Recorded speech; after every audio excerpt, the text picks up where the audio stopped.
Good morning students. Welcome to IIM International Public School. Today's topic is कारक. आज का हमारा प्रकरण है कारक. Take out your Hindi language books and copy. आज हम कारक के बारे में पढ़ेंगे. जैसे कि मैं आपको पहले भी संज्ञा, सर्वनाम, विशेषण, क्रिया जो व्याकरण की बेसिक हमारे टॉपिक्स हैं उनको मैं आपको पढ़ा चुकी हूँ. जब तक आपको संज्ञा, सर्वनाम जो बेसिक व्याकरण की नॉलेज है वो नहीं होगी तो आप कारक, पद परिचय जैसे टॉपिक्स प्रकरण को आप नहीं समझ पाएंगे. संज्ञा या सर्वनाम का किसी दूसरी संज्ञा से या सर्वनाम से या क्रिया से जो संबंध बताते हैं वही हिंदी व्याकरण में क्या कहलाते हैं? कारक कहलाते हैं.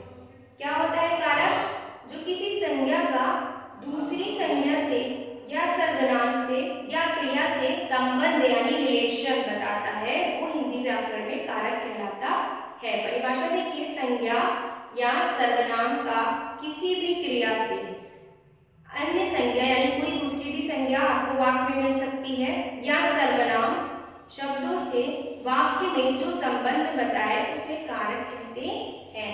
एग्जाम्पल उदाहरण देखिए, जैसे रमेश ने फल खाया. यहाँ इस वाक्य में रमेश क्या है? संज्ञा है. फल क्या है? संज्ञा है, क्योंकि ये व्यक्ति का नाम है और ये फल का नाम है. किसी भी नाम वाले शब्द को संज्ञा कहते हैं. मैं पहले भी आपको समझा चुकी हूँ. खाया क्या है? क्रिया है. तो इस संज्ञा को दूसरी संज्ञा से और क्रिया से कौन जोड़ रहा है? कौन संबंध बता रहा है? ने. तो ने हमारा क्या हो गया? कारक.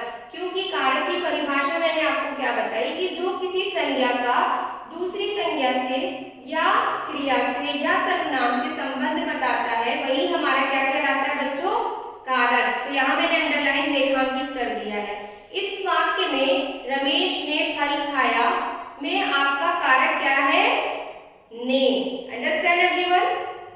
दूसरा देखिए, महेश पेड़ पर बैठा है. महेश संज्ञा है, पेड़ संज्ञा है, बैठना क्रिया है. इस संज्ञा को क्रिया से कौन जोड़ रहा है? कौन संबंध बता रहा है? कौन रिलेट कर रहा है? पर. तो इस वाक्य में पर हमारा क्या है? कारक है. अंडरस्टैंड? तीसरा देखिए, रमन ने चाकू से फल काटा. अब इस वाक्य को ध्यान से पढ़िए. रमन एक व्यक्ति का नाम है तो संज्ञा है. चाकू एक वस्तु का नाम है तो संज्ञा है. फल भी हमारी संज्ञा है. फल संज्ञा है, काटना क्रिया है. तो यहाँ पर आपको एक संज्ञा, दो संज्ञा, तीन संज्ञा मिल रही है. यहाँ मैंने परिभाषा में आपको बताया ना कि संज्ञा का किसी अन्य संज्ञा से, कोई दूसरी तीसरी संज्ञा से या क्रिया से या सर्वनाम से जो भी संबंध बताएगा वाक्य में वही हमारा कारक कहलाएगा. तो रमन ने जो है वो इस संज्ञा को इस संज्ञा से जोड़ रहा है और से जो है वो इस संज्ञा को, चाकू को फल और काटना क्रिया से जोड़ रहा है, संबंध बता रहा है. तो इस वाक्य में आपका जो ने है और से है ये हमारा क्या है? कारक. अंडरस्टैंड? क्योंकि संज्ञा को दूसरी संज्ञा से और क्रिया से जोड़ने का, संबंध बताने का काम यहाँ पर इस वाक्य में ने और से के द्वारा हो रहा है. तो ये हमारा ने और से क्या हुआ? कारक हुआ. अंडरस्टैंड? अब हम पढ़ेंगे कारक के भेद यानी कारक के टाइप्स, कारक के प्रकार. कितने होते हैं? पहले भी मैं आपको पढ़ा चुकी हूँ. 8 होते हैं. पहला कर्ता कारक, दूसरा कर्म कारक, तीसरा करण कारक, चौथा संप्रदान कारक, पांचवा अपादान कारक, छठा संबंध कारक, सातवां अधिकरण कारक और आठवां संबोधन कारक. ये जो कारक के हमारे भेद प्रकार हैं इनको हम कल की क्लास में डीपली पढ़ेंगे. अंडरस्टैंड? आज का आपका ये कक्षा कार्य आज के दिनांक में हिंदी व्याकरण की कॉपी में सबको करना है, क्योंकि जब आप स्कूल आएंगे तो आपकी कॉपी चेक होगी. अंडरस्टैंड?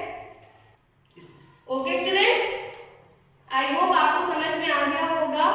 आज का आपका गृह कार्य है विभक्ति चिन्हों सहित कारक चार्ट बनाना है जो आपकी बुक में गिवन है. Page number 75। पेज नंबर 75 पे आपका विभक्ति चिन्हों सहित कारक का चार्ट दिया हुआ है।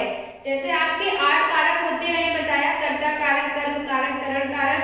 कर्ता कारक का विभक्ति चिन्ह क्या होता है? ने। कर्म कारक का को। तो आपके पेज नंबर 75 पे दिया है, ये आपको विभक्ति चिन्हों सहित कारक चार्ट बनाना है और सबका विभक्ति चिन्ह याद करके आना है। वार्षिक परीक्षा होने वाली है तो अपने कक्षा कार्य को, गृह कार्य को डेट वाइज सबको करना है। Understand everyone? Thank you.